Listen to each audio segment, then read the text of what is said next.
शक्ति का एक नियम है जो कहता है कि आपकी प्रतिष्ठा इस बात पर नहीं बनती कि आप क्या करते हैं, बल्कि इस पर कि आप क्या छिपाते हैं। चलिए, शक्ति के 48 नियमों में से एक बहुत ही दिलचस्प नियम, नियम 26 की गहराई में उतरते हैं। ये जो कहावत है ना, ये नियम 26 का पूरा सार है, उसका एसेंस है। मतलब असलियत से ज्यादा लोगों की धारणा मायने रखती है। आप असल में क्या करते हैं ये उतना जरूरी नहीं है जितना ये कि लोग आपको क्या करते हुए देख रहे हैं। तो इसका सीधा सा मतलब है कि अपनी इमेज को एकदम साफ सुथरा रखो। और ऐसा करने का एक ही तरीका है, अपने हाथ कभी गंदे मत करो, कम से कम पब्लिक में तो बिल्कुल नहीं। हर गलती या बुरे काम के लिए कोई और होना चाहिए जिस पर उंगली उठाई जा सके।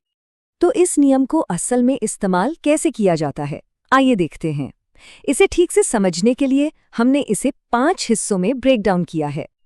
जरा एक माफिया डॉन के बारे में सोचिए। वो शहर का सबसे ताकतवर इंसान है, लेकिन उस पर कभी कोई इल्जाम साबित नहीं हो पाता। क्यों? क्योंकि वो खुद कभी ट्रिगर नहीं दबाता। उसके पास हमेशा ऐसे लोग होते हैं जो उसके लिए ये गंदे काम करते हैं। इसे कहते हैं प्लॉजिबल डिनायबिलिटी, मतलब प्रशंसनीय इनकार, जहां आप हमेशा कह सकते हैं, अरे मुझे तो कुछ पता ही नहीं था। तो इस रूल को एग्जीक्यूट करने के दो मेन पिलर्स हैं। पहला, किसी और से काम करवाना, और दूसरा, अगर कुछ गलत हो जाए तो इल्जाम लेने के लिए किसी को पहले से ही तैयार रखना। ये है पहली स्ट्रेटजी, बिचौलियों का इस्तेमाल करना।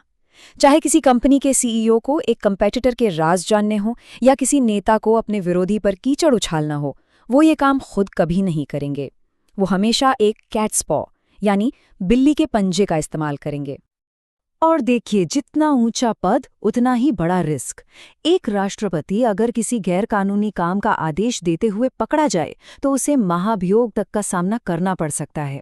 इसीलिए पावर के शिखर पर बैठे लोग हमेशा अस्पष्ट निर्देश देते हैं ताकि वो बाद में आसानी से मुकर सकें। लेकिन सोचिए, अगर आपका बिचौलिया पकड़ा गया तो तब क्या? यहीं पर नियम 26 का दूसरा और शायद सबसे क्रूर हिस्सा सामने आता है, बलि का बकरा। ये एक ऐसा इंसान है जिसे आप अपनी गलतियों का ठीकरा फोड़ने के लिए इस्तेमाल करते हैं। जब चीजें गलत होती हैं तो वो इल्जाम लेता है और आप साफ बच निकलते हैं। ये चीज तो हमें दफ्तरों में हर रोज देखने को मिलती है ना? एक बड़ा प्रोजेक्ट फेल हो जाता है, सीनियर मैनेजमेंट जवाब मांगता है, तो बॉस क्या करता है? वो अपनी गलती मानने के बजाय किसी जूनियर कर्मचारी पर सारा दोष मढ़ देता है और वो बेचारा बलि का बकरा बन जाता है। हमें अक्सर सिखाया जाता है कि एक अच्छा लीडर अपनी टीम की गलतियों की जिम्मेदारी लेता है, लेकिन शक्ति के खेल में ये एक बहुत बड़ी भूल मानी जाती है। अपनी गलती मानकर आप कमजोर दिखते हैं और शक्ति कमजोरी को पसंद नहीं करती। पर अहम, सिर्फ किसी को बलि का बकरा बना देना ही काफी नहीं होता। जिस तरह से ये किया जाता है वो सबसे ज्यादा मैटर करता है, और यहीं पर बलि की कला काम आती है। यहाँ एक बहुत बहुत जरूरी फर्क है। अगर आप अपने बलि के बकरे को बदनाम नहीं करते तो वो शहीद बन सकता है, लोग उससे सहानुभूति रखने लगेंगे और आप एक जालिम के रूप में देखे जाएंगे।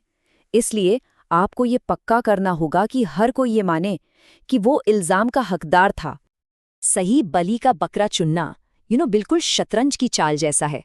आपको किसी ऐसे इंसान को चुनना होगा जो थोड़ा अलोकप्रिय हो या जिसकी इमेज पहले से ही थोड़ी खराब हो।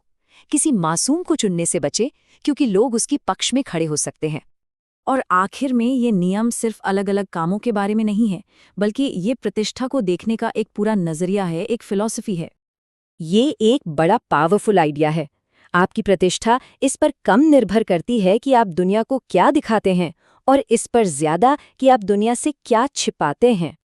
इस प्रिंसिपल को समझने के लिए चलिए एक छोटी सी कहानी देखते हैं। लोग आपके पास वो शानदार सैंडल देखते हैं और आपकी तारीफ करते हैं।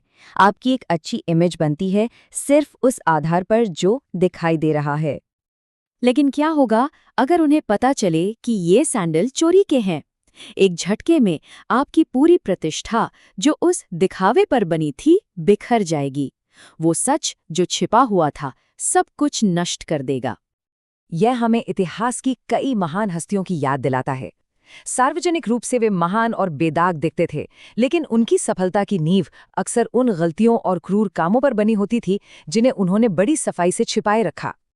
तो आखिर में ये सवाल रह जाता है, क्या प्रतिष्ठा इस बात से बनती है कि क्या दिखाया जाता है या इस बात से कि क्या कुशलता से छुपाया जाता है? इस पर सोचिएगा।